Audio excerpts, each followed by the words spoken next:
ઈસુ બોલ્યા, લો જુઓ ધોઉં તમારા પાય, એમ પરસ્પર મારા વાલા ભાઈઓ, આપણા પ્રભુ ઈસુ ખ્રિસ્તે પોતાનું જાહેર જીવન શરૂ કરતા પહેલા 40 દિવસ ઉપવાસ અને પ્રાર્થનામાં અરણ્યમાં ગાળ્યા હતા.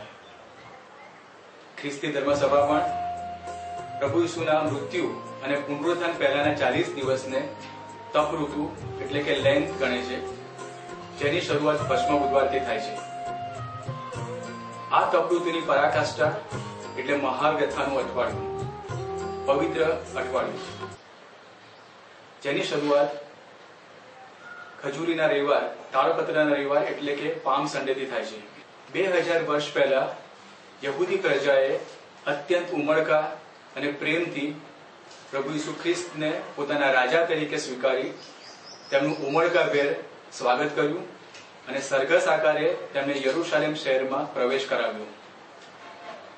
પૂર્વના દેશોની એક પ્રાચીન રીત રિવાજ પ્રમાણે જ્યારે રાજાનો રાજ્યાભિષેક થવાનો હોય ત્યારે તેને તેના પ્રજાજનો ગાતા, નાચતા, આનંદ અને ઉમંગ સાથે તેનું વધામણું કરતા હોય એ રીતે શહેરમાં પ્રવેશ કરાવે છે.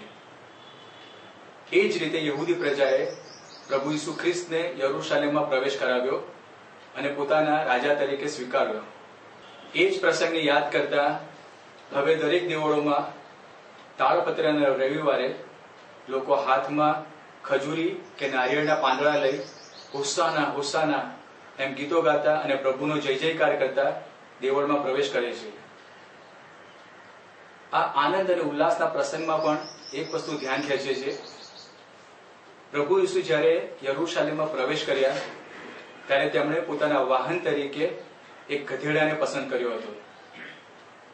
શાંત અને નમ્ર સ્વભાવનો ગધેડો જે પ્રભુ ઈસુનું વાહન બન્યો. એ દ્વારા પ્રભુ આપણને એક સંદેશો આપે છે કે નમ્રતા અને પ્રેમ દ્વારા લોકોના હૃદય સુધી પહોંચો. પવિત્ર અઠવાડિયાનો ગુરુવાર એ પુણ્ય ગુરુવાર તરીકે ઓળખાય છે. આ દિવસે પ્રભુ ઈસુએ પોતાના 12 માનીતા શિષ્યોના પગ ધોયા હતા. એક ગુરુ થઈને પોતાના શિષ્યોના તેમણે પગ ધોયા અને આપણને પ્રેમ, સેવા અને નમ્રતાનો એક મહાન દાખલો બેસાડ્યો.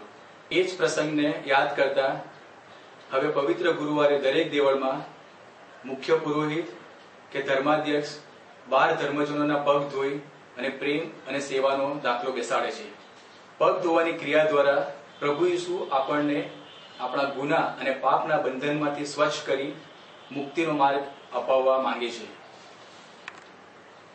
શિષ્યોના પગ ધોયા પછી રોટી અને દ્રાક્ષાસો અર્પણ કરતા ઈસુએ સમગ્ર માનવજાતની મુક્તિ કાજે પોતાના લોહી અને શરીરનું બલિદાન આપ્યું.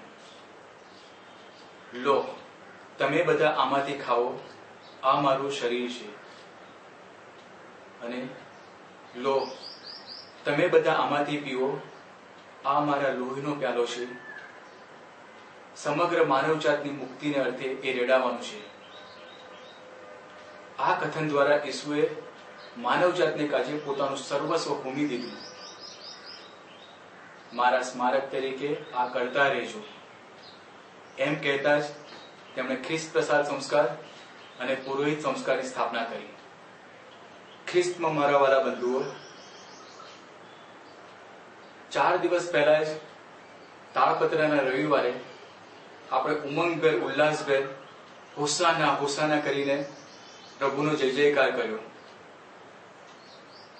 અને હવે આજે પવિત્ર ગુરુવારે પ્રભુ ઈસુ ખ્રિસ્ત પોતાના શિષ્યો સાથે છેલ્લું ભોજન લે છે. એમને ખબર છે કે આ એમનું છેલ્લું ભોજન છે અને એમનો જ એક અનુયાયી એમને દગો દેશે અને એના પછીના દિવસે ક્રોસ પર એક ક્રૂરતાભર્યું મોત એ પામવાના છે. પણ પ્રભુ આપણને પ્રેમ કરે છે અને આપણા પ્રેમ ખાતર સમગ્ર માનવજાતને પાપ મુક્તિ અપાવવા હસ્તે મોડે એક પણ શબ્દનો વિરોધ કર્યા વગર એ ક્રૂસ પરના મોતને શરણે થશે. પણ એ મોત એ અંત નથી. પવિત્ર ગુરુવારના આ મહાન પર્વનો એક સંદેશો છે. પ્રભુ ઈસુના કથન પ્રમાણે જ જેમ મેં તમારા પર પ્રેમ રાખ્યો છે તેમ તમે તમારા માનવ બંધુ પર પ્રેમ રાખજો, તો જ તમે મારા શિષ્યો ગણાશો.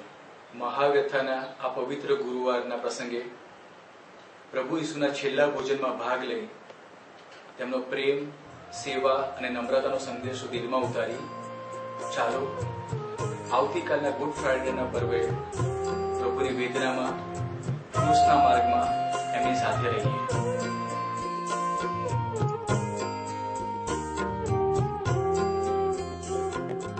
ઈસુ બોલ્યા, લો જુઓ ધૂત મારા પાય, એમ પરસ્પર સૌ તમે ધોજો સહુના પાય.